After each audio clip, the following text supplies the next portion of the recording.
Hello everybody, welcome back to Take Us McGinnis Elder Care Law Hour. Today we are speaking about residential options. What provisions can seniors make to stay in their homes? What provisions can seniors make to look about transitioning out of their homes into other options? What are the costs? I'm Tim Takis, I'm one of your hosts. And I'm Barbara McGinnis. We have two new guests with us. They're representing two different organizations, specialist companies. Susan Gardner is the owner of Clearing the Way Home, and Sara Beth Warne is the owner of Aging in Place, transition services. Welcome, Susan. Welcome, Sara Beth. Susan, when should someone start thinking about right-sizing or downsizing? When the Christmas presents are opened. When the Christmas presents are open, okay. What we always want to do is be in touch with our possessions and what they mean to us in the moment and what they mean to us long term. And so when we are talking about our right-sizing or downsizing things, it's a matter of choosing how we value the things now. Now, when we know that we're going to be moving into a smaller place, then we have to start getting really serious about choosing this item over that item, this priority over that priority. Mm-hmm. Okay, so when should someone start thinking about that? I mean, I'm not sure I need to yet.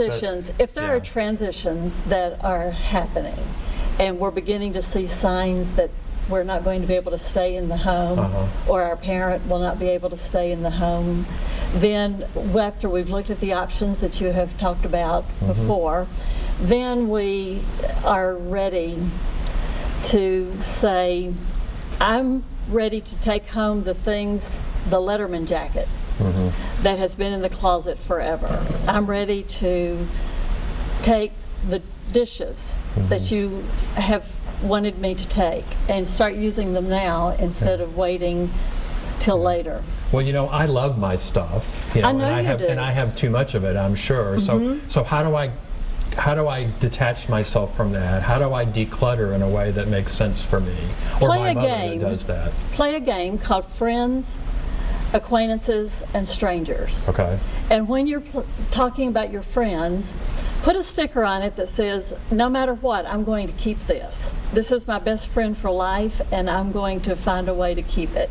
An acquaintance is something that has come in your life for a season or may not have a purpose in the next chapter. And so evaluate very carefully what you want to do with that. A stranger is something that you haven't worn in a long time, something that no longer is useful in the way that it used to be. There are so many things that you can keep up with sentimentally, and then there's a time to let them move on. For instance, if you have a particular item that you want to give to someone, then ask them to take it now. Yeah. Don't ask them to wait. And if people are saying to their parents, hold on to this because I want it later, say to them, now is later. Yeah. Go on and take it now. So definitely, Tim said he loves his stuff. We all love our stuff. You know, there's emotions attached to our possessions, and sometimes those emotions transfer into our relationships. Talk some more about that. Relationships are one of the most important things that is happening because we're evaluating and living through all of our life together.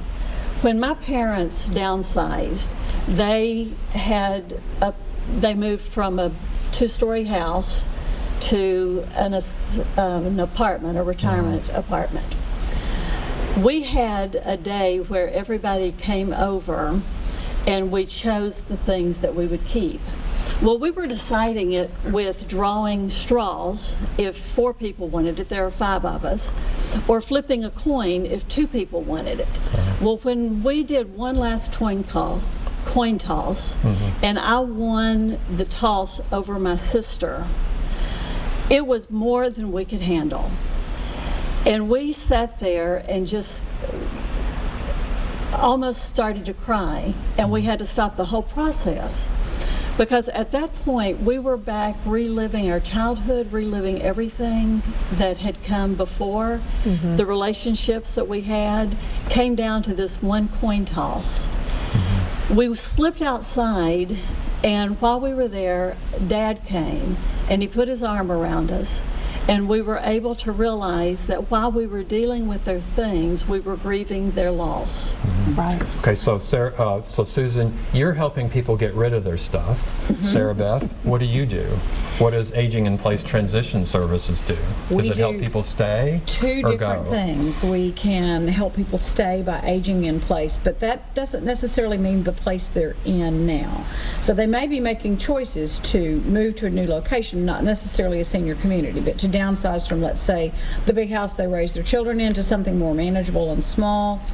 Or they might be moving closer to children if the children aren't located here. So those choices are theirs, and we try to coordinate with them to help them make those choices, and once those choices are made, help them to go through the steps of transition. So the community that I work within is called Senior Move Management, and that's really what we are. We're that interim person sometimes between the children of aging parent and the actual parent who are making the decisions, and we're that intermediary that helps be that. It's really hard as a child of an aging parent to be the one that helps them make decisions, because you're still their child and they still see you that way, and they don't necessarily want you to take their power away. So we can be that intermediary that helps with that. So some tips on managing that process? Well, when we ask clients about downsizing, the first thing we say is, one of the things we talk about is what Susan just said, is how do you go about making decisions about who gets those treasures? You have to choose that first stage of which things are the ones that you want to take, but then I come back to the practical side. We also need to know which furniture is going with you, and I don't talk about grandma's stuff. I talk about, what do you sit in every day? What is your favorite chair? How do you use this room? And we try to recreate, can't do it with all the pieces, the general comfort of that area and the function of that area. Which bedroom set do you need to take? And maybe now the 20-year-old mattress needs to be disposed of, and we can order a new one on the other end. If somebody needs to be in a medical bed or to have medical equipment that's attached to the bed, we make those decisions with them and their OTs or their doctors. So we try to plan for aging in place. There are 10 steps that ARP lists that we use as guidelines. If you are planning to stay in a home that you're in right now or looking for a new home, that you want a no-step level entry somewhere. Doesn't have to be the front door, but somewhere. And that can be adapted by ramps, it can be adapted by new landscaping, other things that can allow them to come in, even all the way to a lift. The second thing is that you need at least one bedroom and bathroom on the first floor, on that level entry. And the bathroom needs to have various things, a comfort height toilet, grab bars, curbless shower if possible, or some kind of equipment to help you get in.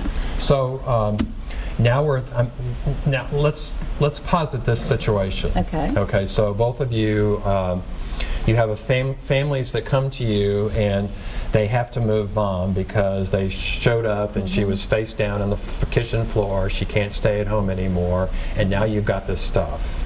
And I'm sure that you're thinking about, as a family, you're going, like you mentioned about, what do you do with the stuff, the memories attached, even maybe some guilt that, how do you help families, pull together and move on and cope with, I think, a sense of grief or a sense of loss? You first, Susan? Sure. One of the things that we do with families is to help them be able to acknowledge what they don't want to say to each other.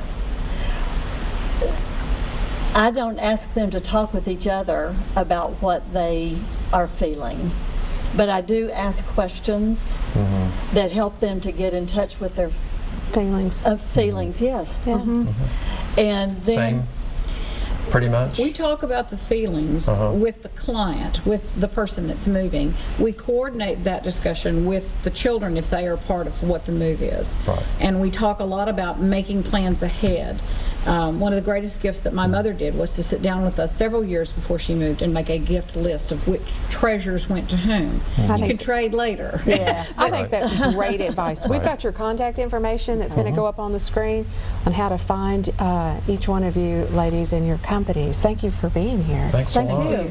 Okay, so next, when we come back, we'll be speaking with a long-term care ombudsman. What does an ombudsman do, and how does one advocate for seniors in a residential living facility? Stay tuned.